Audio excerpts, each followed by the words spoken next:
Hello, in front of me I've got Range Rover Evoque. In this video we'll check if this car is worth buying in 2024.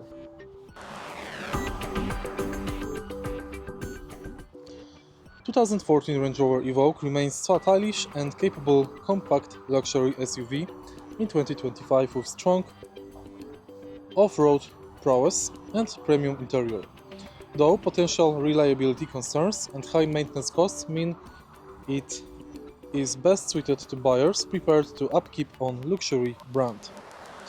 In short, yes, if you value luxury, style and off-road ability in the compact SUV and are prepared for potentially costly repairs, it offers comfortable ride, attractive design and plenty of kit, but can suffer from reliability issues and compared to mainstream SUVs.